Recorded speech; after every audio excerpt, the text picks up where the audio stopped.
Hi everyone, and welcome to Module 4. In this module, we are going to talk about methods for modeling longitudinal data. Longitudinal data are data that have been collected on a variable at several time points.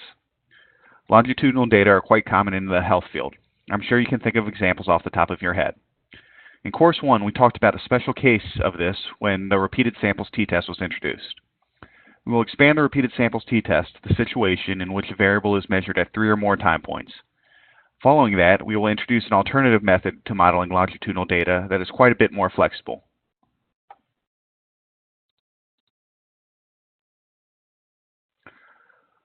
Longitudinal data differs from the data we have discussed previously in that a single variable or object is measured multiple times. If you think back to the example from the last module, we measured the presence of cancer of the esophagus in any given patient at one time point. A longitudinal counterpoint to that example may be measuring the same patient for the presence of esophageal cancer at multiple time points after treatment has begun. This example brings me to the easiest way to conceptualize longitudinal data. You have several measurements nested within an observation or person. The observation may be patients, staff, facilities, programs, but the point is that each measurement takes place within the same observational unit. Data are measured longitudinally all the time in healthcare. Examples of longitudinal data with individuals may be patients having their blood pressure measured at several visits, a doctor's patient satisfaction score over time, or an employee's yearly work review. Examples of longitudinal data with places might be the number of patients seen at a facility over a year, the monthly expenditures at a hospital, or the number of deaths due to chronic heart disease at a healthcare center. We can also look at longitudinal data within programs, such as the long-term remission rate of cancer for a certain type of treatment. Before we continue on to methods for modeling longitudinal data, I want to introduce a bit of notation. As a running example for this module, suppose we are interested in the long-term blood pressure readings of patients at a certain clinic. We will denote the blood pressure of a patient as Y sub ij, where Y is going to be the measure of blood pressure, and little j indicates the patient, and t indicates which time point. So, for instance, suppose we had 10 patients who each had their blood pressure measured on 3 separate occasions. Y sub 7.2 would refer to the blood pressure of the 7th patient at time point 2.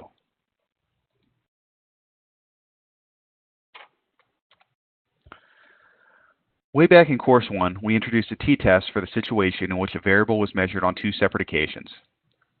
This was the repeated measures t-test. A common use of this test is in pre- and post-test trials where patients are measured on a variable before and after they receive a treatment. If you recall, the hypothesis for the repeated measures t-test, the null hypothesis was mu sub d is equal to 0, or there is no mean difference between the two measurements. And the alternative was mu sub d is not equal to 0, or that there was some mean difference between measurement 1 and measurement 2.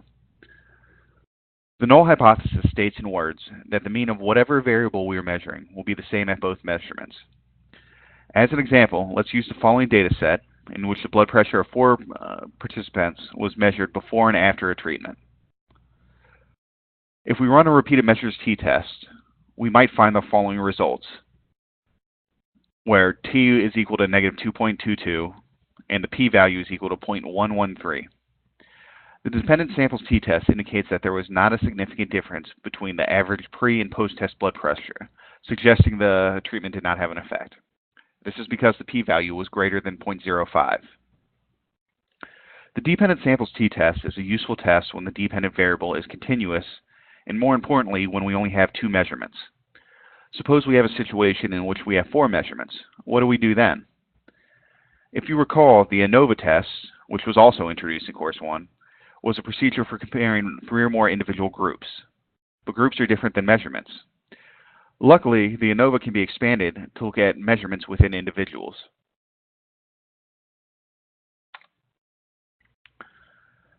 Before continuing on, let's expand our example so that each participant is measured on 4 occasions and that the treatment is administered after the second measurement. The table on this slide displays the data. We now need to dive deeper into what an ANOVA actually does. Recall that ANOVA stands for Analysis of Variance.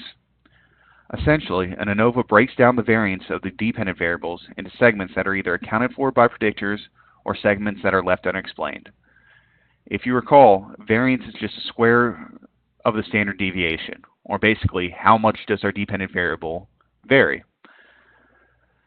To demonstrate, the variance of all blood pressure measurements in our example is 27.533. We can verify this easily in Excel. Now let's conduct an ANOVA with no predictors. We get the following outcomes, which could be seen in the table on the slide. The residual variance, which is the only row there, is the variance that is left unexplained by the model. In this case, since there are no predictors that explain the variance, we're left with all the variance left to be explained, which is 27.533, which I stated above. Recall from course 1 that the variance is equal to the sum of squares divided by the degrees of freedom. So we can find the total unexplained variance is 413 divided by 15, or equal to 27.533. As we continue on, let's focus on the total sum of squares, 413, as the outcome that needs to be explained. This is equivalent to the variance as we just saw.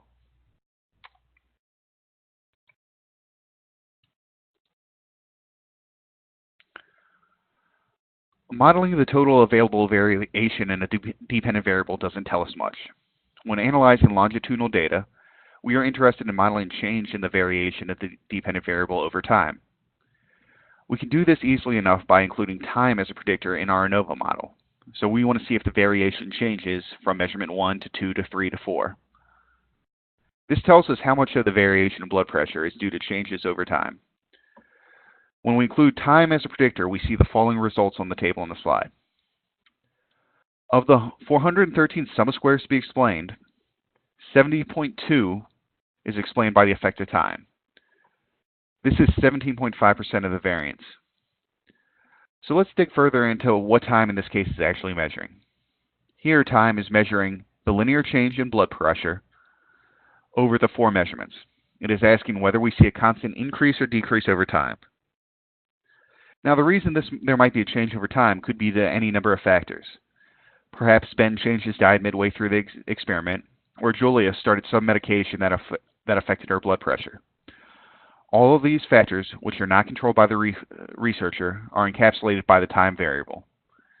In our model, the effect of time is non-significant, given that the p-value is 0.107, which is greater than 0.05. This means that there is no linear change in blood pressure over time for the 4 participants.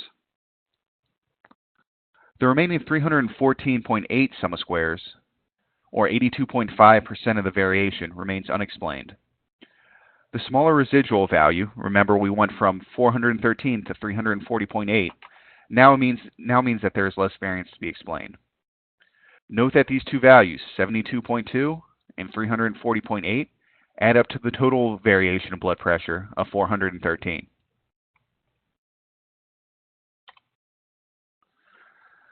Now, a model that includes only time as predictor is not very useful in explaining why blood pressure changed.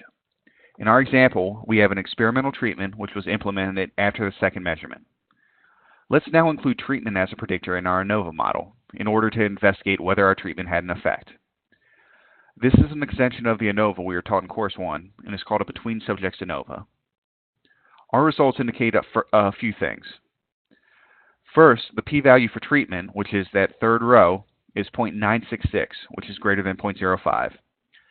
This indicates that treatment did not have an effect on blood pressure. Second, notice that time is still non-significant with a p-value of 0.121, indicating that blood pressure did not change over time. Third, notice how the sum of squares have now been divided between the treatment, time, and the residual / variance that's left unexplained.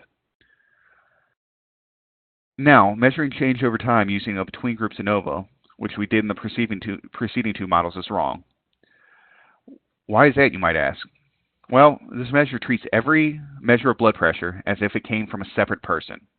In other words, it assumes the blood pressure was measured on 16 different individuals, when in reality it was measured in only 4 different individuals at 4 different time points. We need to find a way to indicate that only 4 people are being measured.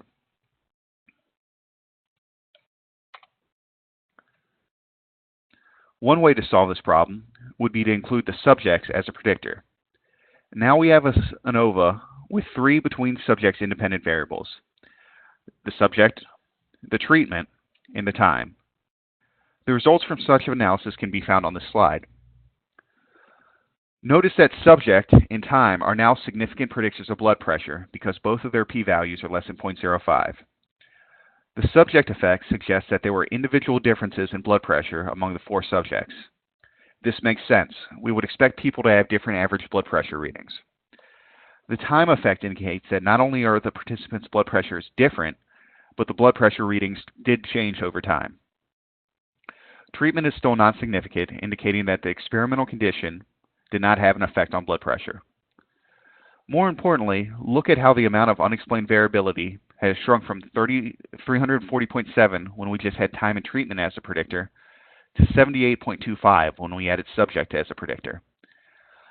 Subject actually soaks up the majority of the unexplained variance. Now only 18.9% of the variance in blood pressure is left unexplained. But again, this model is problematic. By including subject as a predictor, we are assuming that these are the only people we care about making inferences about. Remember, the subject predictor is comparing the average blood pressure among the 4 subjects. The model does not allow us to expand these results to people other than Ben, Angie, Julia, and Quentin. These 4 individuals become our population of interest, not the sample like we intended. If we wanted to expand this study to include Rob, it wouldn't hold because we don't know these results. This is a huge limitation because obviously we would want to be able to generalize our model to a larger population.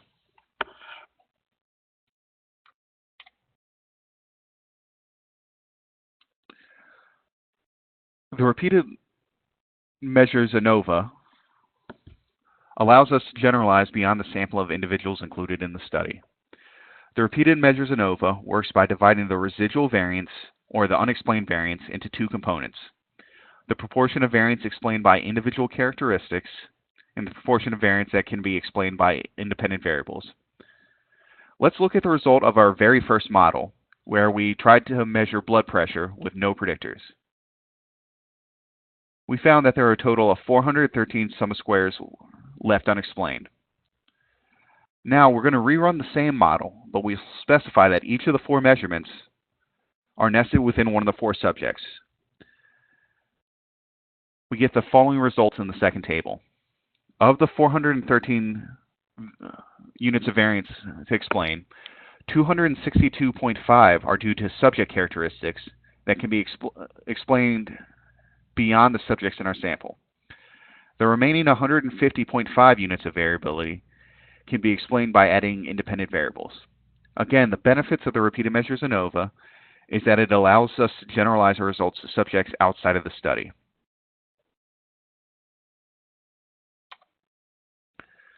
Because this is longitudinal data, we want to investigate the effects of time. We do this by adding time as a predictor in our model. We can also add the predictor of treatment into our model and get the following results. Time is still a significant predictor of blood pressure because its p-value of 0.012 is less than 0.05. Treatment is still non-significant because it has a p-value of 0.938. The sum of squares of the subject remains unchanged because that is the individual specific variability. But including the treatment and time shrinks the unexplained variance from 150.5 to 78.25 by accounting for 72.25 units of the previously unexplained variance. If we had to summarize what this model tells us, we would say that the model indicates that the treatment did not have an effect on patients' blood pressure, but there was evidence that patients' blood pressure changed over time. Further, a good portion of the variability in blood pressure, 63.6%, can be attributed to characteristics of the participants in the study. The repeated measures ANOVA can be useful for longitudinal data, but it comes with some practical limitations. First, the repeated measures ANOVA requires that the subjects be measured at identical intervals. For example, we had subjects measured at 4 different time points. The repeated measures ANOVA might assume each measurement came 1 week after the other. If measurements occurred at uneven intervals, say the first measurement occurred at week 1, the second at week 3, and the third at week 4, the results of the repeated measures ANOVA could not be trusted. Along the same lines, the repeated measures ANOVA necessitates that every person included in the analysis is measured the same number of times. If a person drops out of the study, the results of the repeated measures ANOVA are compromised. This is because a single missing data point results in all of that person's measurements being deleted. This is obviously undesirable. In long-term longitudinal studies, participant attrition is quite common. Finally, the repeated measures ANOVA assumes that the effective time is the same for all participants in the study. It does not allow us to model subject-specific change over time. From an early example, we asked, what if Ben had altered his diet midway through the study? The effect of Ben's decision would be lost because it would be averaged into the overall effective time. We are now going to introduce another set of models that do not place these restrictions on the data. Multi-level models, which are also called hierarchical or random effects models, are an alternative paradigm to modeling longitudinal data. Unlike the repeated measures ANOVA, multi-level models allow measurements to be spaced unevenly and can account for participant attrition. Further, multi-level models allow researchers to specify subject-specific effects, such as estimating the effect of time on each participant separately rather than aggregating overall participants into a single time variable or effect. Multi-level models are a special case of the linear regression models we learned in Course 1. Multi-level models assume that all subjects in the analysis were randomly sampled from some larger population. To explain multi-level models, let's first revisit the formula for a linear regression model predicting blood pressure, which is time as a predictor. This is the first equation. A person's predicted blood pressure, BP with a hat on it, is the sum of the y-intercept, beta sub 0, which is the average blood pressure at time point 1, plus the effect of time times its slope, beta sub 1, plus whatever random error. This error is the same thing as the residual variance in the ANOVA models we just discussed. In fact, this model is analogous to the between subjects ANOVA using time as a predictor. Recall, that model, and as a result this model, is inappropriate for longitudinal data because it treats every measurement as coming from a new individual. Multi-level models avoid this problem by breaking the error term, E sub j, into separate components, the error due to individual characteristics and the remaining random error. This is very similar to the random effects ANOVA we just talked about. The multi-level model version of this is written as follows, where the error term is now written E sub tj, so the error at time point t for person j. And the intercept is further broken down into gamma 0, 0, that y-looking shape, plus u sub 0j. So there's a lot going on here. First, let's pay attention to the subscripts. We are now predicting the blood pressure T sub j, or the blood pressure of the jth person at measurement t.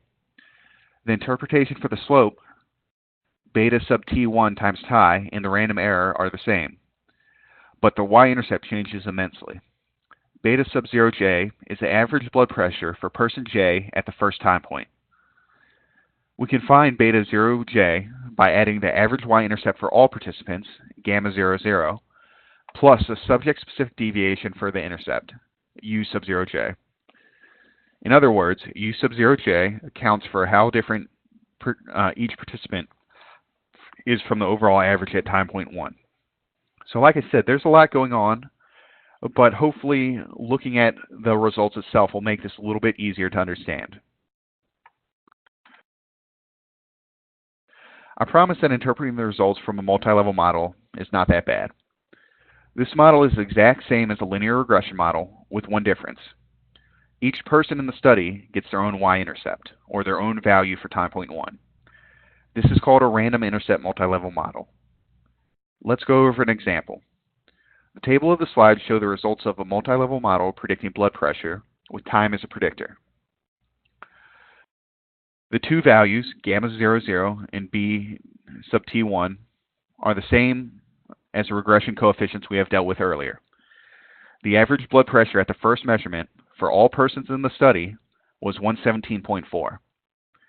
Time was a significant predictor since our p-value of 0.019 is less than 0.05.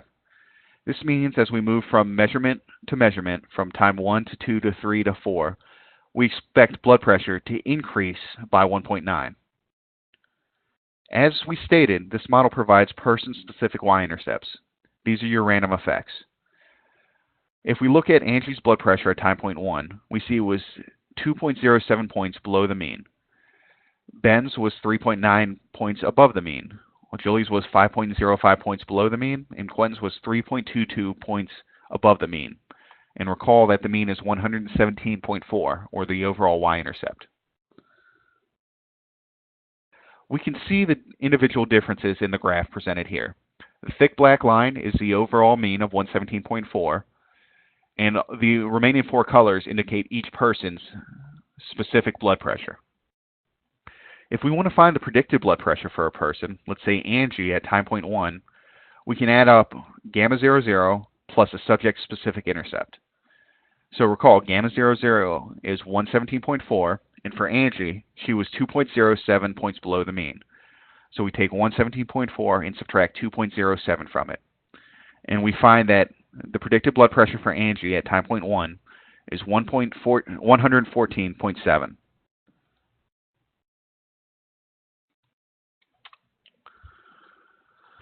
Multi-level models are very flexible. Not only do they allow each individual to have a unique y-intercept, but they can also allow each individual to have their own slope. If you recall from the previous example, the effective time was 1.9. That means we predict that blood pressure will increase for all participants by an average of 1.9 points over time.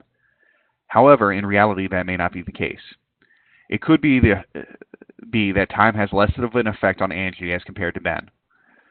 By allowing the slope to vary among participants, we can model that. Let's do that and look at the results. We can see the results of such a model in the 2 charts on the slide. The overall y-intercept, gamma 00, stays the same at 117.4, so we're not going to reinterpret them here. What I do want to point out is that the slope of time, 1.9, which again is the same, is now the average slope across all participants. Let's look at the random effects instead. Now we have an additional column representing the random slope for each participant. If we look at the chart, we see now that the thick black line is still the average intercept and slope for all individuals. So it starts at 117.4 and increases at a rate of 1.9 at each time measurement. If we look at the other colored lines, we see that not only are the y-intercepts different, at time point 1 they're different from the grand mean, but the slopes also vary. They increase and decrease at different rates. We can now calculate the person-specific effect of time on blood pressure. We do this by adding the average slope to each person's random slope. So for Angie, she had a slope of negative 0.79. We subtract that from the average slope of 1.9 to get an effect of 1.11. In other words, as time increases, Angie's blood pressure is expected to increase by 1.11.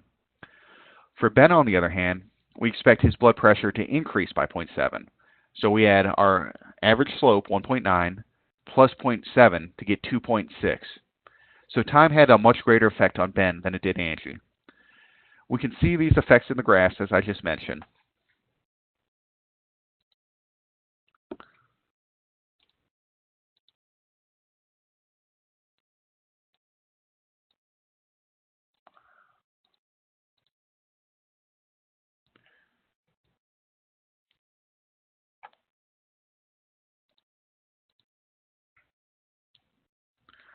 As stated earlier, multi-level models are just a special case of regression model. This allows multi-level models to have an extra advantage as compared to the repeated measures ANOVA. The repeated measures ANOVA is limited to modeling continuous dependent variables, such as blood pressure. Multi-level models can be expanded to have dichotomous outcomes, like we talked about last module. In essence, it is possible to model a multi-level regression model as a logistic regression or a survival analysis model. So for instance, if we want to look at the cancer survival rates at a hospital over time, cancer survival is dichotomous, so we would use a logistic regression model, but we can see how those probabilities change at each measurement. Finally, both multi-level models and repeated measures ANOVA can be further modified to take into account correlations between time points. For instance, it may make sense to assume a person's blood pressure will be more similar at time point 1 and time 2 as compared to time 1 and time 4. By allowing the models to take this correlation over time into account, we can create even more useful models. And that's the end of Module 4. Like I said, there's a lot going on, especially with the multi-level models. What I want you to focus on in this module is interpreting the results rather than getting under the hood and figuring out exactly how we came to each number. In the homework example, you'll be asked to do just that, interpret the results of a study. If you have any questions, feel free to email me, and good luck with this week.